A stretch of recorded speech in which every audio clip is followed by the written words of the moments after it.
Welcome back to Entrepreneurship 101.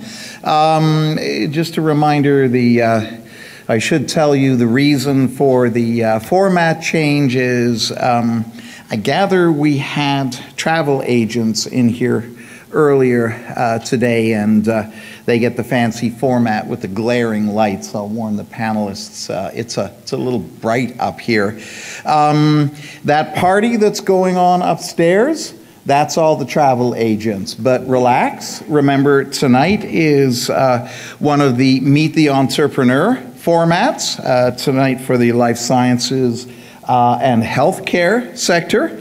And you too will get an opportunity to carouse after the panel, right, because we will have an opportunity with snacks and a cash bar just outside in the lobby to meet with the speakers and chat with them and amongst yourselves.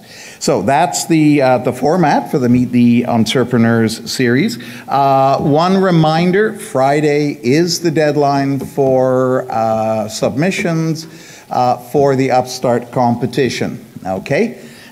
So you've been warned. I would like to introduce the moderator for tonight's session, and he will in turn introduce the speakers. It's a colleague of mine, Dr. John McCulloch. John is with the Mars Life Sciences practice, and he leads our Future of Medicine conferences and discussion series, and he has had a fairly extensive career in the life sciences and industry. He's been a vice president, medical and scientific affairs at the Drug Royalty Corporation. And so I'm going to invite John to come up here to start the proceedings.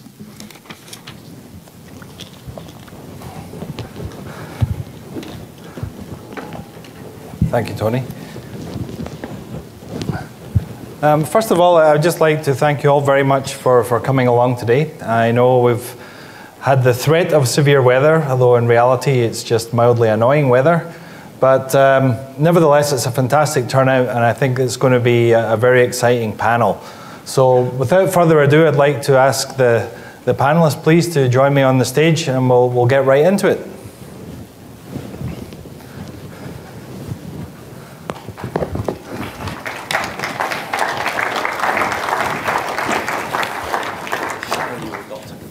Yeah. What? I'm down getting up here. Okay, so I'm joined here going in this direction by Paul Chipperton, who's the CEO of Profound Medical, also by Greg Hines, the president and CEO of ArcticDx, and also Steve Herman, who's the president of MedCurrent. Now, I think all of these three companies are extremely attractive in their business model and what they've been able to accomplish. But one other thing that's particularly interesting for us is that all three of these companies happen to be Mars clients too. So without further ado, I would like to ask each of the panelists just to, first of all, explain a little bit about their own background. So, Paul? Sure. Excuse me. I've got a chemistry degree from England and an MBA from McGill. And in between that, I did and began my career in research at the bench, HIV protease inhibitors for Roche in the UK. And then emigrated to Canada, and I've been involved in a number of companies in high throughput screening systems, high throughput screening reagents, drug discovery, diagnostic kits out of Ottawa, drug delivery systems out of Toronto, and transgenic zebrafish for drug discovery, and medical devices in the current guise that is Profound with MR-guided treatment of prostate cancer. So we'll hear more about Profound in a minute, but next, Greg. Good evening, everyone. Greg Hines is my name. I've got a science degree from the University of Toronto and a diploma in business management and administration. So long ago that I've forgotten all about it. I spent a number of years in sales and marketing in the pharmaceutical industry. I founded the Canadian company Leo Pharma Inc. back in 1981. Took maybe 8 drugs or so through clinical trials, phase 2 and phase 3, approval in the United States and Canada. And I spent about 20 years in the pharmaceutical industry. I was on the board of RxD. I was the chairman of the board for RxD in 1997-98. Started in a startup DNA diagnostic company in 2000. So right out of the pharmaceutical industry, 50 years of age, and decided to change my career and got into the human genome and genetics and healthcare. Publicly traded company, which I managed for 7 years and sold that in 2007, and then started ArcticDx that same year. And ArcticDx is a company that has developed 2 genetic tests, one for age-related macular degeneration and one for colorectal cancer. Okay, thank you very much. And Steve? Thank you for the opportunity to tell you a little bit about MedCurrent Corporation. I'm president of MedCurrent. MedCurrent has created a product called OrderRight that helps guide physicians to the best radiology test to order for their patient. My background is I'm a physician, a radiologist specifically, next door at Toronto General, where I've worked for 26 years. Started another company in the mid-90s that created a different product for radiology. And that company was acquired in '99 by a company called Merge Technologies, a publicly traded company out of Milwaukee. And I was chief medical officer of Merge for 4 years and left in 2003 and then started up MedCurrent. Okay, super. I just wonder, audiovisual team, do you have the footage for Profound? Could you give that a run, please? So, audience, what's going on now? This is a short feature on Profound Medical. Please enjoy. It's just 90 seconds, and it's to give you an idea of the complexity of, in Profound's case, what we're doing, but also it mirrors, as an entrepreneur, trying, in this particular area, trying to put together a technical solution, a value proposition, a business plan, based around multiple difficult and very challenging cutting-edge technologies. To give you an example, and I don't want to make everyone feel too uncomfortable, particularly the gents, but we treat prostate cancer. At the age of 75, 1 in 2 of you will have cancer of the prostate. Currently, the treatment technologies are very limited in that they have a 50% chance, if treated, of leaving you impotent or incontinent. Our technology focuses on treating the disease and targeting the prostate while obviating damage to the key structures for urinary continence, rectal continence, and very, very importantly, sexual potency for men. And we do that by using a transurethral technique, providing prescription boundary to which ultrasound thermal energy is delivered. And we are able to treat the prostate in the manner that you can see up on the video in under 30 minutes. Now, we have the fastest, most precise, and most accurate technology. But let's just take a step back from that and repeat. We are an MRI-guided system. We have our own thermal ultrasound, and we work in 5D. So the 3 physical dimensions plus real time and real temperature, all simultaneously. Guided by a urologist and a radiologist. And we're trying to take that from conceptualization and intellectual property out of Sunnybrook to an actual marketable and sellable product in Canada, the US, and Europe within the next 4 years. So that's a lot of technology. Now, there may be some specialist areas in here with people who can understand some of that, but to just assemble a team to be able to develop some data that is compelling to regulators is a massively complex undertaking and a relatively expensive one as well. What I think would be helpful, I know many of you in the audience are actual or hoping to be entrepreneurs, and what's most valuable when we have the chance to learn from leaders of really attractive emerging companies in our province is to learn a bit from their experiences, what worked, what didn't work. And I think The first question I would like to ask, maybe we can start with Steve and work our way back, is what were some of the unexpected challenges you faced with your company, and how were you able to overcome them, or indeed are overcoming them? The biggest challenge, I would have to say, is raising money to do everything that you want to do. And if anyone can help me overcome that, I'm happy to talk with you after this session. That is, we're finding to be the biggest challenge. When I did that other company in the 90s, it was a different situation and things were easier back then. It seems to be quite difficult to raise money now. We are doing that basically by going back to the shareholders from the first company who did well and help get this one going, and reseeding it and getting us to the stage where we are now. We're talking to larger investors now to try to get that next round that we need, and it is moving forward, but I would have to say that's the biggest challenge because it's taking much longer than we thought it would. Were the shareholders in your original company, the first company, were they primarily US shareholders or Canadian? They were friends and family, Canadian. Okay, very good. Greg, biggest challenge for you? Yeah, two basically. Well, one is raising money, and I agree. And in this market, in this space, it's not easy.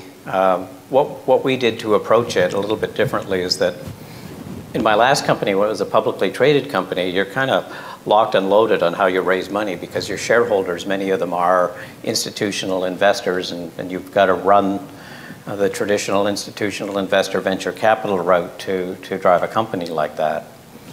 We had about 13,000 shareholders, and there's a certain dogma around how you raise money when you've got a company like that. But starting from scratch, when we had specific technology that was focused in a specific therapeutic area or disease area, we went to our customers and strategic partners, and that's the cheapest money that you're going to get is to do that. And the challenge when you're a private company is that investors are worried because if they put money into a private company, how are they ever going to get it back? So even if you're successful, if you don't sell the company or no one buys the company, there's no exit unless you do an IPO. And so they don't know when or if they'll ever see a return on any investment. So what we did was we structured a financing deal that gave our customers some preferred shares in the company that paid them a dividend as a percentage of sales. And so maybe we conflicted them a little bit, not too much, but conflicted them so that they had to help us get to the market and commercialize and make some sales. But then they got a percentage of that. So they got their money back without us having to sell the company and without us having to do an IPO. So we could keep control of our business and manage our business and still raise a little bit of money. Very unique approach. Paul, are you flush with money? He knows the answer to that. The actual answer is no. We are out of cash on February the 17th. But and this is going to sound really funny when I say that I echo these two in the finance side of things. But actually my biggest challenge day to day, because financing is always a challenge, it's never off the top of any of our heads. I would say if I'd learned one really valuable thing over the last 15 years of doing this would be culture and human resource. I think in the environment that we work in and the paucity of financing, it's even more important that you get the right people to work with and you foster the right environment for those people to work in. And I've worked in large companies, I've worked in small companies, and the reason I'm doing small companies and the reason I'm doing the entrepreneurial thing is because I don't like to be stuffed into a pigeonhole and be told this is the boundaries of what I am able to do and I shouldn't mess in other areas.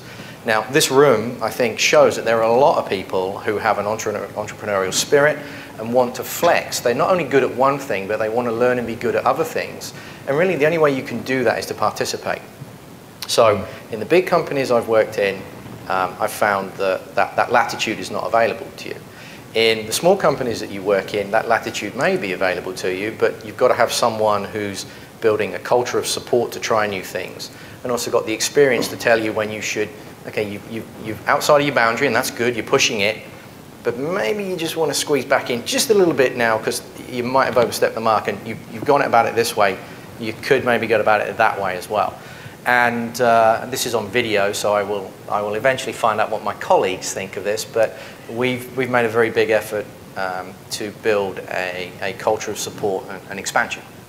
And that, I hope, not just fits my entrepreneurial needs and reflects my entrepreneurial spirit, but allows the team to expand their entrepreneurial drives as well. And it sounds an easy thing to do, but it is unbelievably difficult. You can hire 50 people and you can have a culture of let's get it done. And the moment you hire the person 51 and they say that's not in my job description, it's blown to smithereens. So that is probably, outside of money, the thing that I focus my greatest attention on every day. I see. Greg, how about in your case, both previously at TM and now with Arctic Diagnostics, finding the right people who not only have the skill set and expertise to do the job, but also have the, I guess, the entrepreneurial drive to make it happen? How has it been for you? I would agree with Paul. That's a huge focus. So this, a little example of that is the DNA company that I went to in 2000 had 13 employees and we wanted to grow it to 100. And so I inherited 13 people that all kind of worked really, really well together, and they had a very productive culture. They were research people, and they were, discovering all these unique chemistries and so on. Well, we wanted to hire another 80 or 90. So what is the culture that we want to have in the company, and how do we define that? And you need to know that. So what I did there was I then wrote down I have about 25 little one-liners that are all my basic tenets of who I am and the type of people that I want to work with. Gave that to the 13 people and said, rip it apart, rip it to shreds, let's come back and let's have like 4 or 5 meetings over the next few months and define who it is that we want to work with. And then once that was done, that gave us the baseline to go out and start interviewing. So I'll give you a couple of examples. So, little question, on a scale of 1 to 10, how do you accept risk? Give yourself a score, where 1 is, I'm afraid to cross the street tonight because it's pretty icy and I'm going to get run over. Number 10 is, I'm going skydiving when I leave here. So where are you? And if you're going to work in an entrepreneurial environment, you better be a 7 or higher, or you're gonna have a hard time. Are you an individual where the glass is half full or the glass is half empty? And I think, like Paul said, if all 50 of you are the glass is half full, and that 51st person is the glass is half empty, the whole thing gets turned upside down. So it's really important that you just look at a whole pile of those little parameters and decide what they are before you hire people. Otherwise, there's so much risk involved in a startup and so much stress that if the people aren't in harmony, it's a huge, huge issue. If I may, there is a similar approach, and I call it the FedEx test. And I learned it from my first CEO who I worked for in Montreal. And that was, we were on Bishop and St. Catherine in Montreal, and FedEx is down the road in the Place Ville-Marie, and the last pickup is 6 o'clock. So we had product we needed to get out. And no one had a car, no one parked downtown, so we would start bundling it up, and you've got your end of month numbers you need to meet. And I've had seen it led by example. The CEO grabbed the boxes at 10 to 6 and just run out the building and run it down to FedEx. If that's an entrepreneur, that's someone who's trying to get the numbers and drive everything going, leading by example, and if no one else in that company was willing to do that, then they weren't meant to be in that company. Steve, how are you able to find the right people? We've done it by networking. We don't have such a structured process. I'm sure there's a place for it. For us, it's more of a gestalt thing, and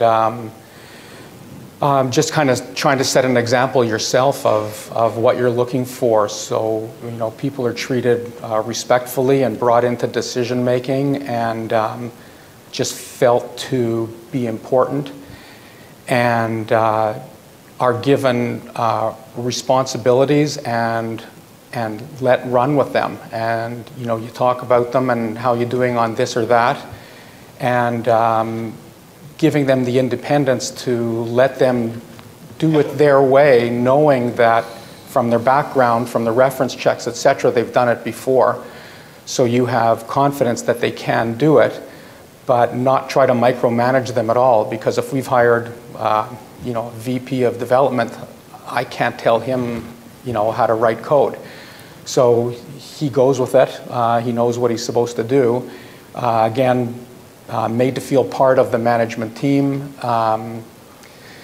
given the responsibility, treated with respect, and I see that he then passes that on to developers that he has on his team, and it kind of goes down from there.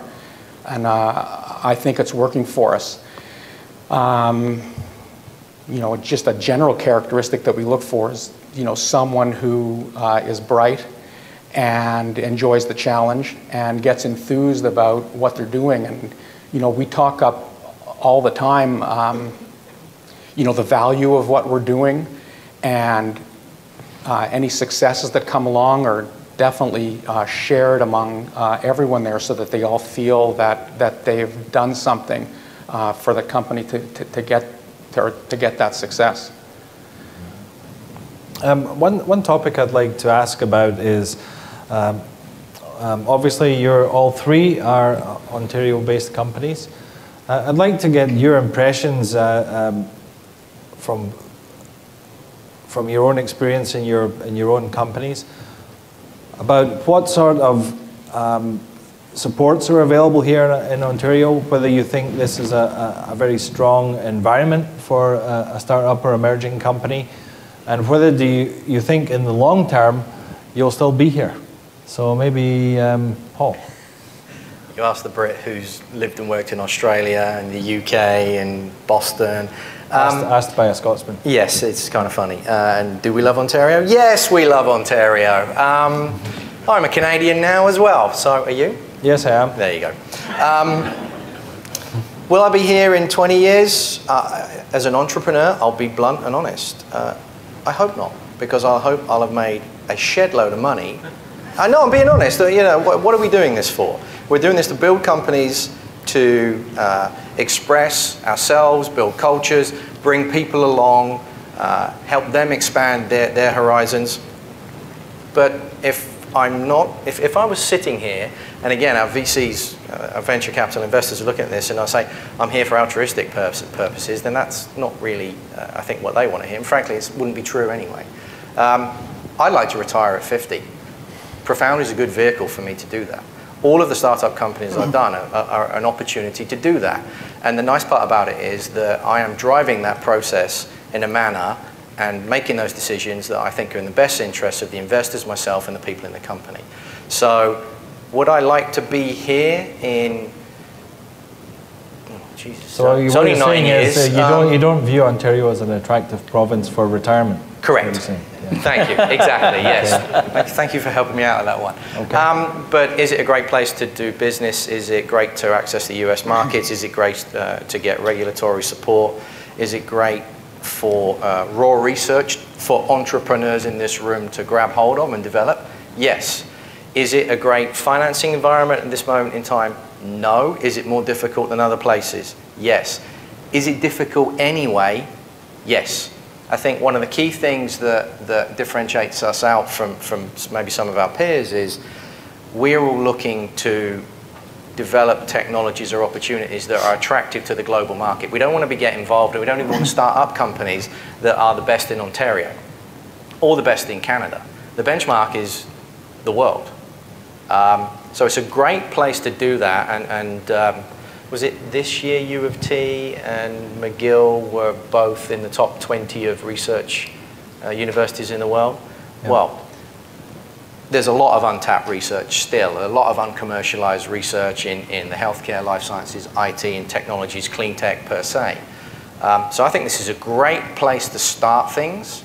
It's a challenging place to get venture money in the double-digit millions. And that's where, sadly, we often see Ontario-based companies jumping the border and going to the States. But I think there's a certain phase of growth that it's superb for. Maybe we'll go to Steve then, come back to Greg. Well, I haven't been abroad, and I can't comment on starting up a company in any other jurisdiction, but Ontario's been fantastic for us. The best thing that happened to us for sure was when we joined the Mars mentorship program. And we've had unbelievable support from a number of people at Mars and helping guide us through the, the investment accelerator fund process. That also was, a significant, kind of turning point for the company, getting that support. We're also supported by an HTX grant. I happen to work at UHN, but we've been supported by UHN as well. They're a partner in a development partner. So Ontario's been fantastic, and if and when I retire, we're certainly going to be staying in Ontario. Maybe not, January, February, March if we can help it. Yeah. But in terms of being a physician, I had an opportunity to work in the U.S. Just before the first company, and thoroughly checked out a few cities that were, great American cities, but we couldn't do it. My wife and I said, we want to live in Toronto. So I can only say very positive things for being a startup company in Ontario. Good. Greg? Maybe a little bit of a different spin. I'm born and raised in Ontario, so I've been here for a long time, and I too would like to retire when I'm 50, but I'm 60 and I'm still working, so that's not going to work. But I agree. I mean, there's a lot of talent that you can access here. It's a very cosmopolitan province and city, so people from around the world are here that have got that global. You can bring that global expertise to your business, which is good. The little bits of financing that you're able to get from HTX or IAF, or we also got some funding from the Ontario Institute for Cancer Research, which was great. But being a Canadian and being loyal has not been all that healthy for our business and a startup. So we wanted to start our business in Canada. We wanted to go out and commercialize our first product here. Wrong. That was, big mistake. So I think, as Paul said, the market is global, and the measurement on your success is global, and the business is a lot more difficult to start here than it is in some other markets. Mm-hmm. Okay. Now, I guess right in sync with the Entrepreneurship 101 theme, I want to ask you some entrepreneurship-related questions. And the first one, a bombshell of a question, is, do you believe that people can learn to be an entrepreneur, or are they born that way? And I will throw this hot potato first over to Steve. Oh boy. I'm not a psychologist, so I can't give you a scientific type answer, but if I took a stab at it, I would say you're born. I think that there's some innate things that one has that makes you want to do something like this, to take initiative, have a vision of something and just say, I'm going for it. And if I had to pick one characteristic, I think that allows you to survive, it's being able to get up off the floor, because you get knocked down all the time and you feel, well, I don't want to swear here, you feel like a four-letter word starting with S, and you just say, what am I doing? But then you get up the next day and you overcome that and say, nope, I know this is going to work, and I refuse to not have it work, and you just keep going. And I think those characteristics that seem to get us to where we are here are ones that you're born with, or that you develop during your developing years, as opposed to reading in a book and saying, I can do that. I see. Greg? I think you can learn it if you've got the aptitude for it, but if you don't have the personality and the aptitude for it, you can never learn it. And so something as simple as the risk equation again. So if you're a number 2 in terms of wanting to take a risk, you wouldn't survive. You wouldn't be able to pick yourself up off the floor, because you are going to get, I agree, you get knocked down a lot. It's a roller coaster ride. One day you think you've got the answer to everything, only to find out a week later that you don't know what you're talking about. And it's humiliating at times and exhilarating at other times. And if you don't have the aptitude to be able to live through that, then you probably won't persevere, learn how to be an entrepreneur. Mm. Paul, I know it's all been pretty smooth sailing at Profound, never any issues there, but what do you think? I don't know. I can only speak for myself, and that would be touching upon what Greg just mentioned. I think if you finish your master's or your PhD, mid to late 20s, you probably don't own a home. You may not be married. You may not have kids. You've got nothing to lose. You know, if you have a high tolerance for risk, and you're willing to give something a go that you either really believe in or even marginally believe in, what do you got to lose for half a year and a half? My dad told me when I was 18 that I was crazy to go around the world backpacking for a year when no one would employ me afterwards because I, a massive gap in my CV. And I just did it anyway. And then I came back and found that wasn't a problem, and I got straight into university, et cetera, et cetera, et cetera. So I did one thing that I considered risky against other people's advice, and it worked out okay.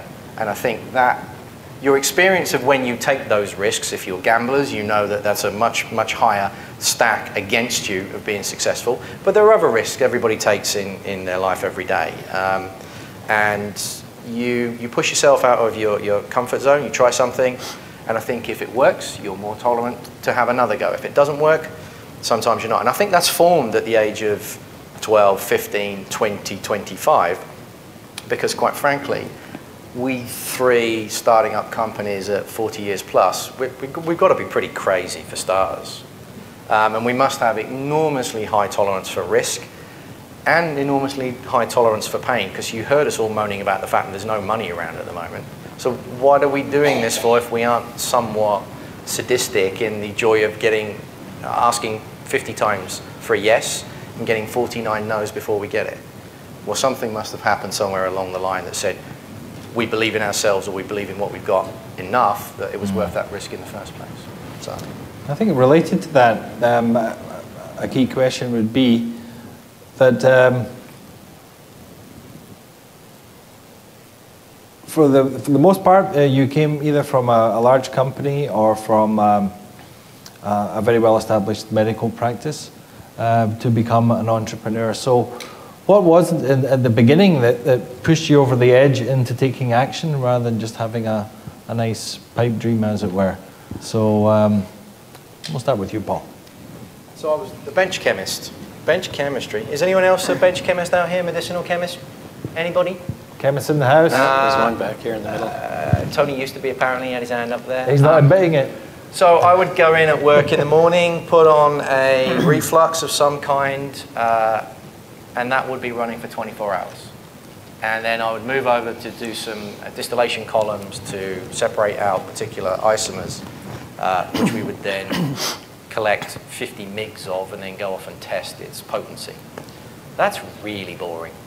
That's stunningly boring. So I did that for a year as an industrial year in the middle of my degree, and realized I didn't want to do it. So then the question was, what shall I do instead? I know I won't do anything for a year. I'll go around the world for a year backpacking. And that was quite an easy decision. That was that risk moment, but that's what pushed me over the edge. That was what pushed me to the point. I trained in something that I found unbelievably dull. So I better find something else. That's what pushed me. Very interesting. Steve? For me, it was I always liked technology, and even when I was in training for radiology, I would take some night courses in software engineering, and just sort of had that kind of as a hobby. And then in the early 90s, IBM came out with this speech recognition product that I happened to read about, brought it into the hospital and used it in my practice. Got to get into some relations with IBM, and For me, it was kind of having a vision of seeing that tool and wrapping that around all of the other things that I did in my day-to-day job that I could see putting in software. And kind of the vision was, I see how radiology is going to be practiced in X number of years from now, way more than I thought. I thought it was going to be 5 years. That still hasn't happened. But you have a vision of kind of the future. And I just sat on that vision and just kept doing my thing, practicing medicine. And then just one day I said, you know what, I want to go for this and try to build this product that I had been envisioning. And I won't go through all the details of that, but it was just one day I just said, I just want to try to do this myself. That was my start. Great. For me, it was just ingrained into me. When I graduated from university and took my first job in the pharmaceutical industry, I was the first drug rep in Ontario for a product called Tylenol. It was brand new. And so it was new, it was exciting, it was something you go out and talk about. And if you work in the pharmaceutical industry for any length of time, you very soon realize that that's an industry that constantly has to develop itself all over again with a new product in order to keep growing. And so after 20 years or so in the pharmaceutical industry, and you're always waiting for the next product, and when you get it, you're on a high, and you go out and you've got something to sell and something to market, it creates a culture within yourself that you're always looking for something new and exciting to kind of wrap your arms around. So it was more a process for me rather than waking up one morning and say, aha, eureka, I'm going to be an entrepreneur. That's not what it was for me. Well, all three of you have been at it for a while. You know what it's like, practically speaking, to be an entrepreneur. How different is the real experience of being an entrepreneur? How different is that from the mental image you had at the beginning, before you started? Anyone would like to have a go at that? I don't even want to talk about it. It's nothing like it at all. You know, I don't ever think about myself as being an entrepreneur at all. I mean, you know, this is Entrepreneur 101. I don't go through, wake up in the morning and say, oh, I'm an entrepreneur. I got to go to work, and I would never use that word to describe myself. So to be sitting here tonight talking about that is strange for me. But the actual process of doing it is quite painful. And you've got an idea or you've got a vision. So my skill set is that I think I'm reasonably good at developing a vision and a strategy of where I want something new or a program to go. What I'm really, really bad at is all of the little tactical details. So for me to make the job bearable, what I need to do is I need to surround myself with talent that can actually that's detail-oriented people. And then we have a blast. But, you know, it's not like you're going to wake up in the morning and invent something and go home and have dinner and have it all sold. I've been 4 years now in ArcticDx, and I'm just starting to get my first paycheck this month. So 4 years, no income, and long hours of work. And my wife's wondering when I'm ever going to get paid because we're draining the bank account. That's what it's really like. Entrepreneurship is great. Yeah. Have a nice Steve, life. What was the biggest surprise for you? Oh, I would echo that too. It's not at all what I thought it would be beforehand. Just to comment on a couple of things, I don't wake up in the morning thinking I'm anything. You have a task at hand and you just get up and you just start doing it, and you're kind of always thinking about it and little ideas come into your head. But to try to answer the question is, you know, I had read some stuff about what it would be like and how many hours you have to put in and how stressful it is, and I thought, nah, it's gonna be easier than that for me. And it's way worse than I thought. And I can safely say it ruins your life. Great sales page, that. Yep. You do have to, you give up a lot. There's no question. You know, my friends will say, "Let's go golfing," and you say, "I can't," and you just have to accept that. Then you kind of want to go golfing, but you also really want to do this. You just have something that you've got to do, and you just do it. So just to answer the question again, it's much harder than I thought it would be. It's way more hours, way more stress, way more things to do that you never even thought of that needed to be done. There's just an infinite number of things that take your time, and it's rare that you ever feel finished at any one time. So it's more difficult than I had thought. Okay. Paul, how about you? Yeah, you may have visions of strategic planning, and these are the great things we're going to do for the next 4 years. And you go to bed remembering you didn't take care of X, and then you wake up early before the alarm goes off thinking, oh crap, I didn't take care of X, I've got to take care of that. You get in, you plan to take care of that, and then 2 o'clock turns around and you haven't still taken care of it because there's HR issues, there's banking issues, there's finance issues, there's 6 callbacks that you still haven't done from 3 days ago that you still got to do. And they're now calling you for the second time waiting to hear from you. So you probably deal with that strategic issue maybe the same day, maybe the following day. And in between, it's just a whole bunch of small things and details that are all equally important. And you probably all heard about strategic retreats where executive management go off for 2 days and have a bit of a jolly together.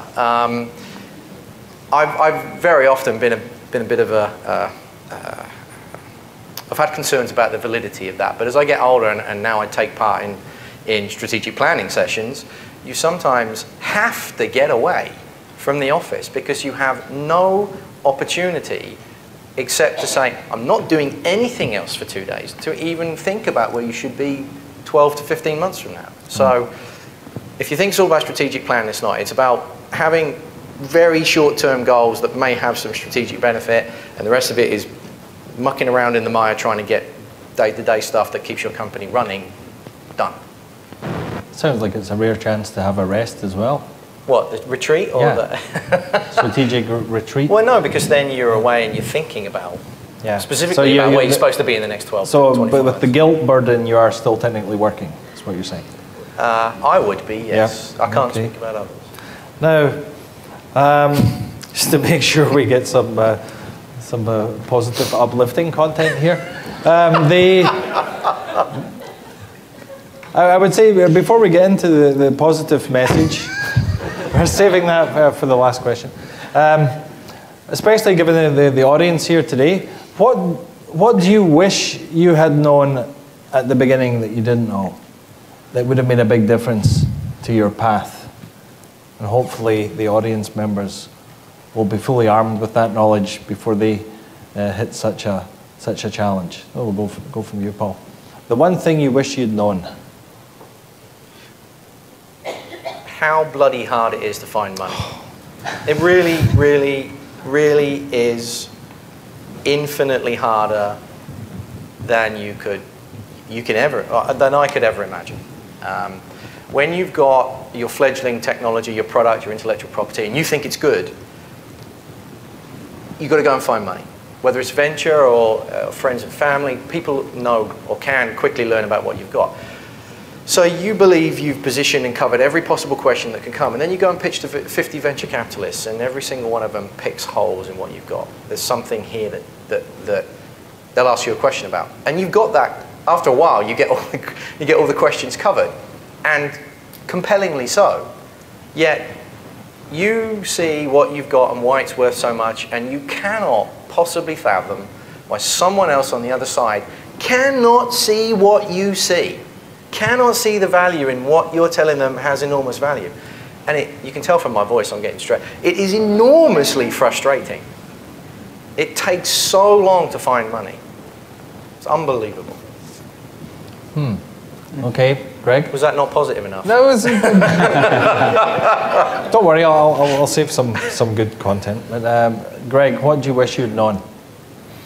I think I had a pretty good idea of what needed to be done, but I didn't know how long it would take. So what I thought was going to take 2 years has taken 4. And Steve? I would definitely echo both of those things and add that you have to really be flexible because we found what we wanted to do at the beginning. As you start to talk to the market, you realize that you didn't have it as clear as you wanted, and you had to be able to adapt and shift it. And we did what other people have called zigged and zagging over the time until we finally hit on something that we found customers wanted. So I think you have to, I wish I would have known that we wouldn't have it right at the beginning. Okay. So this begs the question, why do you do it? Paul? Love it. Absolutely love it. What do you love about it? The drama. The drama. Seriously, the possibility, because you're fighting against the odds. And you know what? Other people can pick up whether you believe in it or not. Inherently, at the cellular level, people can tell. And when you really do buy into what you're doing and you really do believe it and you know it's good, and I say this with 100% conviction, I know what we've got is the best thing out there to treat prostate cancer, and I want to get it in the market. And that's why I've knocked on so many venture capitalist doors, and that's why, even though we're out of money in 2 weeks, I will find a way to get the payroll done in February and March. And then, I'm lucky I've got a term sheet. But the term sheet I've got is for $9 million at this moment in time, and it could close anytime over the next 2 months. That's drama. We got no money. But maybe we've got a lot of money, and we don't really know. Somewhere in between, I've got to balance that out over the next 6 weeks. That's awesome. Like, how do you possibly get to affect the future of yourself, drive the development of the company, and make real something that you believe is important enough to put your whole life into it? And that's why we do it, and that's why I do it. Great. Greg? Self-actualization. So I know we can do it. I know my partners know that we can do it. The money is obviously out there somewhere. We've all 4 of us that are involved in this venture have, we've talked about the money and how much is enough, and we don't need, individually, like we're not trying to feed 13,000 shareholders. We don't need, big bags of money to live happily ever after. So it's not just that. It's not all about that. There's a whole self-actualization in that we, like Paul, believe in the technology that we've got and the value that it's going to bring. The challenge is actually the process and making it work. So we got committed to the process the first day that we started in the venture.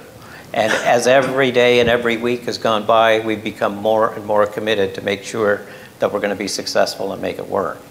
And at the end of the day, if there ever is a day when the business is either sold or we've IPO'd and exited and someone else is managing the business, it's about fulfilling that commitment and that you've made to yourself every day when you get out of bed, that you can do this, and let's go out and make it happen. And that's really what drives us.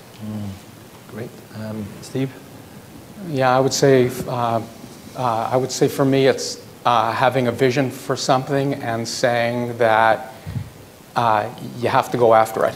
And I think looking forward into retirement time, and I would hate to look back on my life and say I should have done something and why didn't I? Yeah. And so it's a matter of just saying now's the time to do it and just going for it. Fantastic. One other part to do with the whole equation of successful entrepreneurship is certainly to do with the tolerance for risk and the consequences of failure. In Palo Alto, in the famous Sand Hill Road, most of the VCs there will not back a CEO in a startup company until that person has had at least 2 major failures. Whereas in Canada, you don't even have to fail. If you just trend slightly negatively, yeah, you could be blacklisted for life. So that's a gross exaggeration, but what do you think about our tolerance for risk? I mean, because certainly even in the VC community, most of the deals that have been funded are certainly not the whiz-bang stuff. It's near-term, low-risk opportunities that tend to get the money, but they also have consequently a lower return. So What do you have to say about that? What's our appetite for risk in general, and does that have something to do with the general success rate of our companies? Maybe Steve. Well, if you're asking about Canadians versus Americans in that regard, the first thing I would say is I think you have to be really careful making generalizations. Exactly. I retract my comments. About it, you know, any people, you know, race, religion, whatever. Having said that, someone could go out and, you know, define what it is to be a risk taker, and then do the statistics and find out maybe there isn't a scientific difference between the two countries. Maybe there would be. I don't know. I think just on your own, you've got to be able to take the risk. And in terms of, you mentioned before about failing, you know, in the first company, I did a million things wrong. And, you know, they drove me crazy. And that was part of the motivation for starting a second company, because I said I wanted to be able to apply all the stuff that I learned from making those mistakes. And it just let me also teach stuff to my kids to say, you know, it's one thing to make a mistake, but if you don't learn from that mistake, then you just made a much bigger mistake. Mm. So I'll leave it at that. I think it's perfectly acceptable to make mistakes. Yeah. Greg? Yeah, I don't think that there's a difference between, say, a Canadian and American in terms of the individual and their personality or their aptitude, but obviously the markets that you're working in when you're starting de novo are quite different. So the American has much better access to cash. The American has much better access to a much larger market. So those two features alone change the risk profile between the two individuals that you're looking at. So it's not about pointing a finger at the individual. It's looking at the environment that you're trying to build your business in. Yeah. Paul? Stunningly, I don't have a comment. No comment from Paul. What a shocker. Yeah, that is. Okay, now we'd like to get some questions from the audience. I'm just going to relocate over to the... Relocate your microphone. A bit of drama, ladies and gentlemen. Our first question, please. As you know, I believe everyone in this room is actually either has an idea or trying to build a company or started a company. For each of your companies, what was the birth point for your current company? Was it you had a breakthrough, you had an interesting team that wanted to tackle a specific issue, business opportunity in a specific sector that you wanted to go? What was the birth concept? Okay, I was unemployed and I needed to find something else to do. So someone, knowing that I had prostate cancer knowledge in one of the previous companies, said, would I do some diligence on a piece of intellectual property in the portfolio of the universities in the GTA? So I said, sure. But by the same token, as I mentioned at the beginning, this transgenic zebrafish thing that I'm also involved in, I don't know if Jens is here, but Jens is a postdoc at the U of T, and I like the guy. And he mentioned that he was doing this thing with transgenic zebrafish for nuclear receptors, and it touched upon screening, which I know a lot about. And as soon as I heard about it, I thought, that's cool. So I helped them found that company while doing the diligence on Profound for the potential investor, and the potential investor said, well, you know more about it than anybody else now, would you be interested in getting involved on a permanent basis? So self-actualization, but the main driver being, what am I going to do next? For me, it was business model. So I had spent 7 years as the CEO of this publicly traded molecular diagnostic company. We built a really unique chemistry. We had an instrument that we were running on. So we had a platform for molecular diagnostics, and we had built a manufacturing facility that was FDA approved. So we were looking for genetic content to build different tests for cystic fibrosis or infectious disease and so on. Sold that company, but in the process of building that company, what I recognized in the business model there was that a business that builds a chemistry or an instrument or a platform is only as good as it can be until the next platform that comes out that's faster, better, cheaper. Like, who's going to build the best mousetrap? But owning the content gave you the rights for your technology exclusively for the next 20 years. So if you're going to invest in molecular diagnostics, own the content. That's what I learned in that business. So when I sold that business, and I knew I wanted to stay in molecular diagnostics, it was a focus on that one issue. Let's buy the content, get the exclusive rights, and then develop the testing systems around that. We don't care what the platform is. For me, it was seeing an opportunity in the market and just saw that there's just some area that there's a big problem in, and saying I'm going to come up with something to try to fix it. And you know, my idea to try to fix it wasn't good. And that's what I meant with the zigging and zagging, but at least, you know, just get out there and just get your hands dirty and start doing. And once you start doing, you start learning, and then you can adapt as you go along, and that's what we've done until we finally find something that the market really does want to pay for. Just one added comment too is that when we looked at the business and trying to start it up, look at valuations. So look at comparable companies in the business that you're in. Whether you look at them publicly traded or whether you look at deals that have been done on M&A activity, and they'll vary significantly. So if you're going to invest your time in a particular business, then pick a business model where the multiples or the valuation is good. So for us, for instance, in owning the content and having a finished test, the multiples are much higher than if you own the chemistry or if you own the instrument. Yeah, I'm curious about the idea of Toronto and the university network and Mars, for example, and our geographical location, and just how that play a factor in terms of maybe changing the idea that Toronto is the place to invest.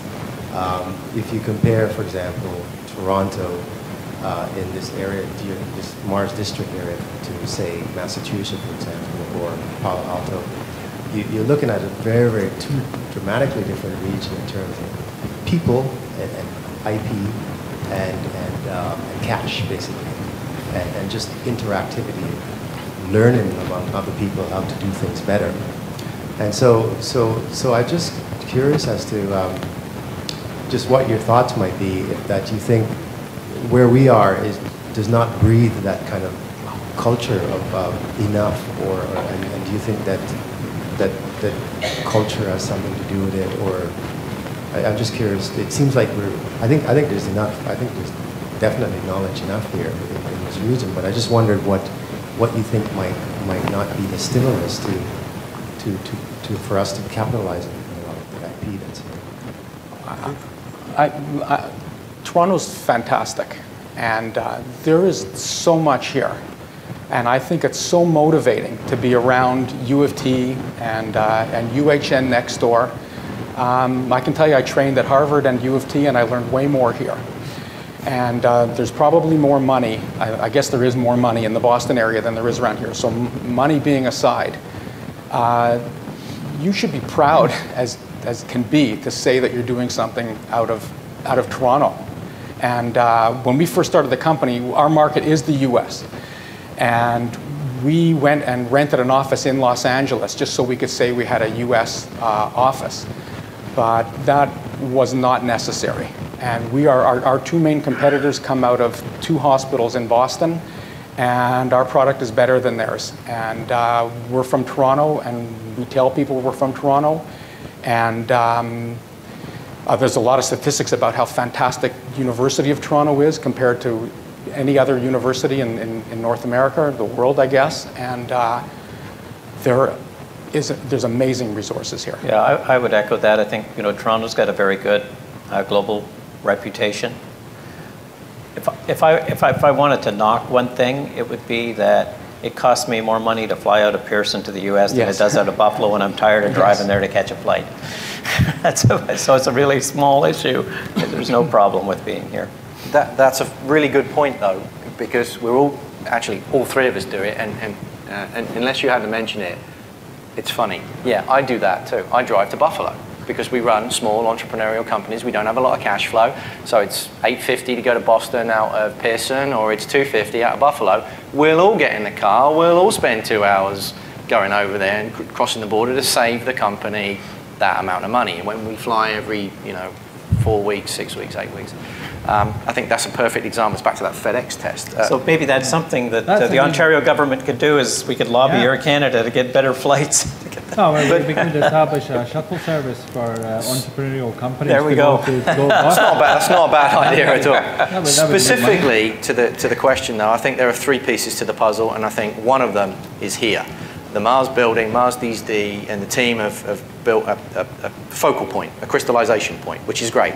Now, I'm a big fan of Mars Innovation and what they're trying to do. I'm a big fan of Rafi Hofstein's, and coalescing what, through business, advisory, and expertise, is saying are the best, largest addressable markets, the best possible opportunities, the most unique value proposition, is a great way to start. So that's here, and I think that will help enormously.